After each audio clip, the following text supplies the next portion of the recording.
So you're wondering, what is the best Nikon lens for the most blurry background that you can get? I'll tell you in this video.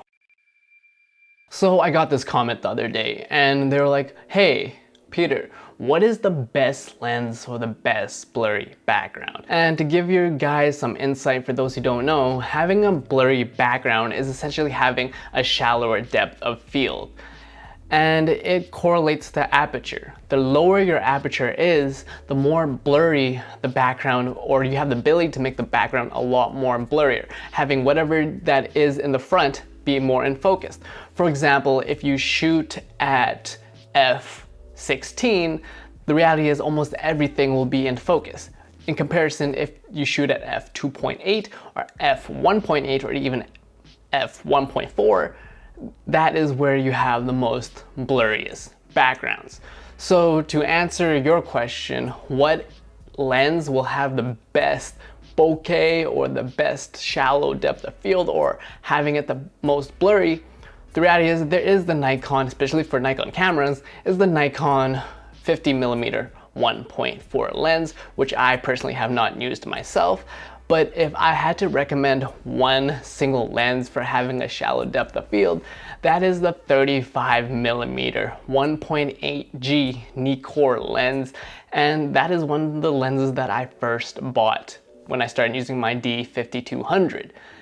And people often think, even if you investing in lenses and that is out of your budget, you can have a bokeh or a shallow depth of field with even your kit lens. If you're using the 18 to 55 kit lens at a 3.5 to 5.6 variable, in order to have more of a bokeh shallow depth of field, even shooting at 3.5, you will see that there is some depth of field, especially if you put your camera into manual focus. Right now, I'm shooting on my Sigma 17 to 50 2.8, which is a stop lower than the kit lens.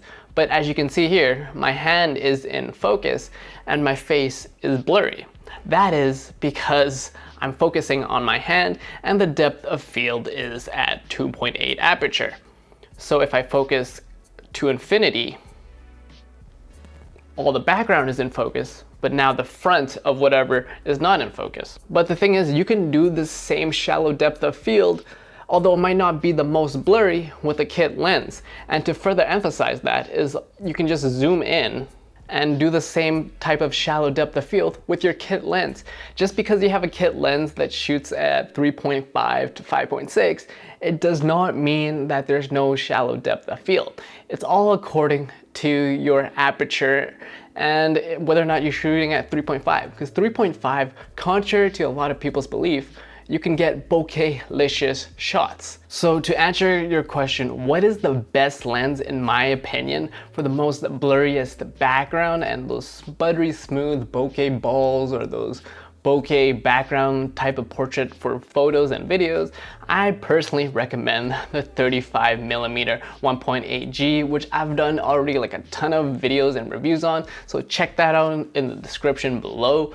And don't let money, or you want to like figure out what lens you want to get, blah blah blah blah, is that you can get blurry effects and blurry backgrounds and having a shallow depth of field with any lens. So knowing what type of lens and knowing why there is a depth of field, having that foundation to work with your kit lens and your entry-level DSLR, that will give you the foundation to maybe one day where you can actually produce higher quality videos and this and that with a higher camera.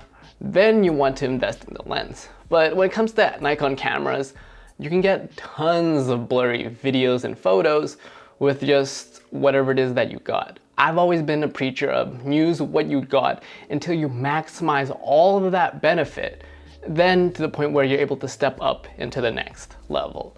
So you're wondering what's the best lens for Nikon cameras, especially the D5000 models, the 35mm 1.8G. And if you want to have a little bit more of a blurry background and you want a closer frame, then go for the 50mm 1.4. And my name is Peter. You're watching Broke Visionary Collective, where we all start with nothing, but you can always create something.